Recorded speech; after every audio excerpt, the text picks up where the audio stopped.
Hello Live Wires, Heather Boyd Wire here, and today it's Tip Tuesday. Today I was inspired by Angela, who posted some beautiful woven rings in the Wire Makers Club. She used the ring weaver tool by Beadalon, so I ordered one and it came in the mail. I'm super happy. And it looks like a very basic tool, and it comes with instructions, so you could get the instructions with the tool. And there are also a couple of tutorials on YouTube how to use it that I'll link up below. What you're going to need for this project is the ring weaver tool. I'll link up below where you could purchase that.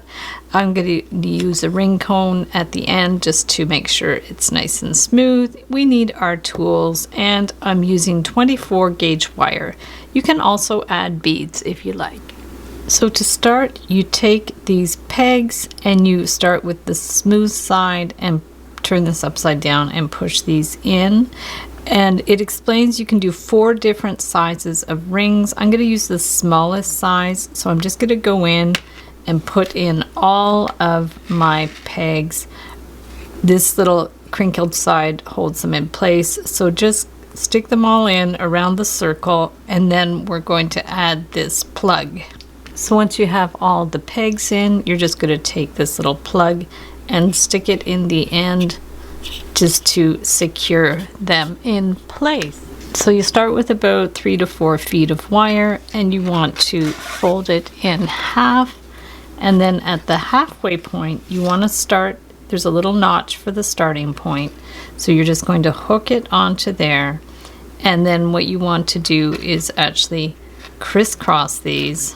So crisscross these around, and then you're going to hop over the first peg. So we're going to hop over the first peg, push it right down. So we'll just bring this one over, bring it up, hop over the next one, bring it down, straighten it out as you go, and then take this one, bring it around here, bring it down, and then keep going. So you see how it's going here. I'll just hold it from another angle. Take this one, bring it over and down, pull it out. Same thing, rotate, bring this one up and then down, and just work your way all the way around. Once you've gone around once, we're just going to keep going around as many times as you like. Just make sure you're going around each peg. Use the same amount of tension when you pull the wire so that these little loops stay consistent. So I've gone around about 5 times. I cut my wires quite long. So now you want to weave a wire through these to hold them together. So you can use a contrasting wire if you like, or you can use the same color wire. I'll just lift it up to the top here. Just wiggle it up a little bit. I don't want to take it right off the jig because I don't want it to all come apart. So now we're going to take this same wire and go up and down through these loops.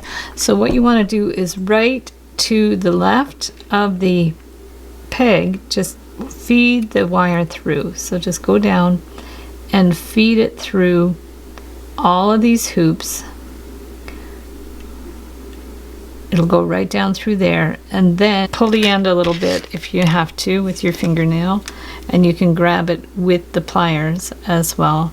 And careful not to kink this wire, so you want to just be careful with that. Bring it down, push it down through here, bring it right down, and then give it a little tug. So that's going to secure those in place. We can keep this wire in case we run out of wire in this direction. And then same thing, we're just going to pull it straight a little bit, straighten it out. So now we'll go back up also to the left of that peg. You want to be sure not to pull these wires too tightly, or you're going to have trouble getting the wire through. Feed the wire back up, and same thing, we're just going to pull it. Careful that this doesn't get kinked, and just give it a good tug.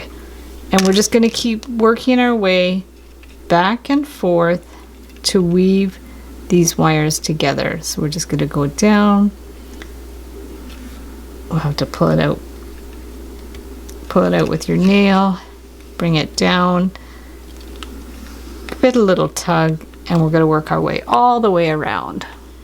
If you don't have fingernails and have trouble getting that little wire, just bend the other end of the wire, and just make a little hook and just pull it out a little bit. And that way you'll be able to access it. Then if it's still too hard to grab, just grab your pliers and bring it down. Once you get to the end, you're going to pull it off the tool. My tension for my first ones was quite tight, so I'm having trouble getting this last wire through. My recommendation would be to keep it very loose when you're doing the weave, and then now we'll just remove it from the tool. And then if I want to go into that last line, it's going to be easier because there's no little pegs in the way. So I could just go in the last one like that. And then we have our super funky kind of ring, and you can finish it any way you want. If you want to add beads on it, you can definitely add some beads. This last wire was a little bit long, so I'm just going to clip it. I'll grab a few beads. These are my favorite beads. I have some nice little miracle beads that are the same tone as the wire. I can put a few of those on there just to make it a little bit pretty.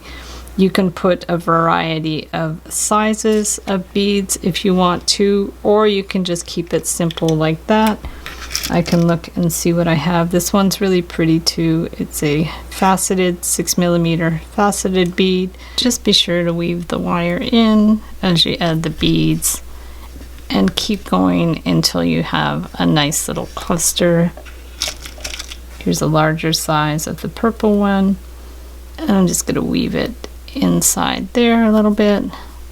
Pull the wire with the pliers if you need to. So once you're happy with it, just pull the wire around a couple of times to secure it in place. Give it a little pinch. Make sure the end's pinched in so it's not sharp. This end too, you can just wind it around 1 or 2 times to secure it in place. Give it a little clip. The final thing you want to do is put it on a ring cone just to smooth it out a little bit. This one ended up being a very small ring, so you can size it by pushing it down on the ring cone to whatever size you want, and that'll stretch it out a little bit. Push the beads in if you need to a little bit, and there you have your super funky woven ring. Not too bad for a first try. So thanks so much for watching the video. Give it a big thumbs up if you liked it. Be sure to subscribe to my channel for lots more wire art and jewelry making videos. Hit the notification bell to be notified when I go live and when I post new videos. And if you'd like to share photos of your wire art and jewelry, be sure to join the Wire Makers Club on Facebook. And if you'd like to check out my work on Etsy, my husband and I specialize in custom wedding cake toppers and funky jewelry. I also have a mailing list, so if you'd like to sign up below, I'll send you my Wire Art Essentials ebook. So thanks again for watching, and we'll see you the next time.